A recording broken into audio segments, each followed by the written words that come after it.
ফাইটা যায় ও বুকটা ফাইটা যায়, কি করার, কিছুই তো করার নাই। এখন বুক ফাইটা গেলে আরো কি অন্য কিছু হয়ে গেলে কোনো লাভ আছে?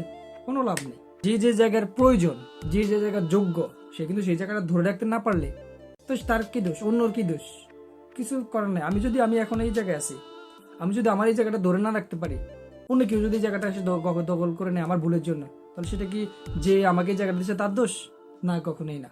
আসসালামু আলাইকুম গাইস, কি অবস্থা আপনাদের? আছেন নি ভালো? তো চলে আসলাম একটি নতুন ভিডিও নিয়ে। তো ভিডিওটা আপনারা স্ক্রিনের মধ্যে যেই ছবিগুলো দেখতেছেন, এই ছবিটা কার? কে কে চিনেন আপনারা? অবশ্যই কমেন্ট করে আমাকে জানাবেন। এই জায়গাটায় থাকার কথা ছিল কার? এখন আসছে কে? অবশ্যই তাওসান আর রোজা এখন বর্তমানে আছে। ফাইটা যায় ও বুকটা ফাইটা যায়, কি করার, কিছুই তো করার নাই। এখন বুক ফাইটা গেলে আরো কি অন্য কিছু হয়ে গেলে কোনো লাভ আছে? কোনো লাভ নেই। কারণ যেটা একবার চলে যায় সেটা কখনো আর ফিরে আসে না। এটা সত্য কথা ভাই। আমি অবশ্যই 100% মানি। আপনারা মানেন কিনা আমি জানি না, কিন্তু আমি এটা 100% মানি। কেননা আপনারা দেখেন, এখন যে জায়গাটা আছে রোজা আপুর তাওসান ভাইয়ের সাথে, এই জায়গাটা থাকার কথা ছিল মিথিলা আপু। আর মিথিলা আপু আর তাওসান ভাইয়ের আমি যখন থেকে আপনার হচ্ছে এই অনলাইন জগৎটা আসছি, তখন থেকে তাদেরকে আমি চিনি। তাদের জুটিটা আমার কাছে অনেক অনেক অনেক ভালো লাগছে।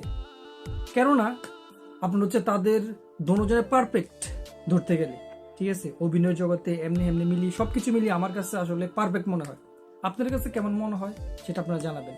সেই দিক থেকে আমি মনে করি যে তাদের এখন দুই দিকে চলে যাওয়ার পরে আবার তাওসান ভাইয়ের জীবনে আরেকজন অন্য কেউ আসছে, রোজা আপু আসছে।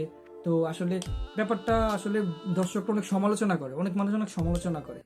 সমালোচনা করাটা স্বাভাবিক। তাওসান ভাইকে আমরা আসলে সবাই পছন্দ করি, আমাদের একজন ফেভারিট মানুষ সে। তো তার জীবনে এমন একটা কাহিনী ঘটছে। তো আসলে ব্যাড লাক আমি বলবো, জানি না কার ব্যাড লাক, আমি এখন বলতে চাই না। বলতে গেলে হচ্ছে আপনার যদি ভিডিওটা তারা দেখে তো এগুলো অবশ্যই একটু ইয়ে করবে। তো ব্যাড লাক হচ্ছে আপনারা যারা আছেন তারা কমেন্ট করে আমাকে জানাবেন যে কার ব্যাড লাক। ব্যাড লাক কার? আসলে তাসন ভাইয়ের ব্যাড লাক নাকি হচ্ছে মিথিলাপুর ব্যাড লাক?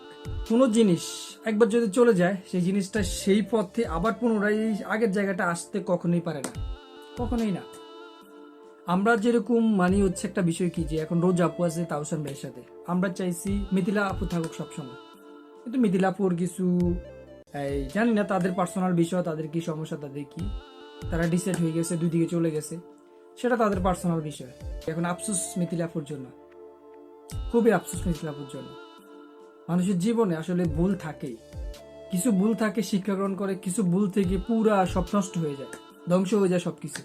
মিথিলা আপু কিন্তু পজিশন থেকে উপরে উঠে নেয়, তাসন ভাইয়া কিন্তু পজিশন থেকে অনেক উপরে উঠে গেছে, সেটা আমরা দেখতে পাচ্ছি এখন। আসলে ভিডিওতে যদি দেখে তারা তো অবশ্যই, আসলে যারা তারা যদি দেখে তো আলহামদুলিল্লাহ, আর যদি দর্শকরা দেখে থাকেন অবশ্যই কমেন্ট করে জানাবেন আমার কথাগুলো আসলে বাস্তব কিনা। আমি যে কথাগুলো আমি বলতেছি এখন, এই কথাগুলো কি আসলে আপনারা আমার সাথে সহমত কিনা? আমার মনের কথাগুলো আমি প্রকাশ করলাম। এখন কার যদি খারাপ লাগে বা কারো যদি কোনো সমস্যা হয়, সেটা আমার কিছু করার নেই। কিন্তু অ্যাকচুয়ালি আমার যেটা মনের ভাব সেটা আমি প্রকাশ করলাম। এখন কি করার, তাসন ভাই অন্য কেউ নিয়ে আসে, আলহামদুলিল্লাহ ঘুরতেছে ফিরতেছে, আমরাও দেখতেছি অনলাইনে প্রতিটা মুহূর্তে তারা কি করতেছে সেটা দেখতেছি। অবশ্যই মিথিলা এগুলা দেখে, দেখে না? অবশ্যই দেখে। অনলাইন জগৎটা যখন ভাইরাল হয়ে যায় একটা জিনিস, সবাই কিন্তু এখন বর্তমানে মোবাইল ইউজ করে, সবাই কিন্তু অনলাইন নিয়ে আপনার হচ্ছে চিন্তিত, বা অনলাইনে ভিডিও দেখে, এটা করে সেটা করে, বিভিন্ন ইয়ে করে। তো অবশ্যই মিথিলা দেখে, তার কি যে মনটা খারাপ হয় না? অবশ্যই হয়।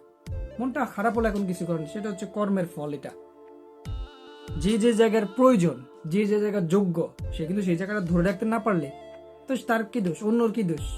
কিছু করার নাই। আমি এখন এই জায়গায় আছি, আমি যদি আমার এই জায়গাটা ধরে না রাখতে পারি, অন্য কেউ যদি এই জায়গাটা এসে দখল করে নেয় আমার ভুলের জন্য, তাহলে সেটা কি যে আমাকে এই জায়গাটা দিচ্ছে তার দোষ? না, কখনোই না। এটা হচ্ছে আমার দোষ, কারণ আমার ভুলের জন্য এটা হয়েছে।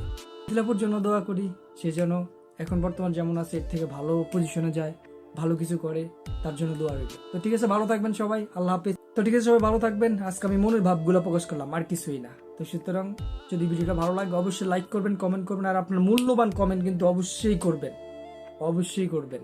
ওকে, আল্লাহ হাফেজ, সালাম আলাইকুম।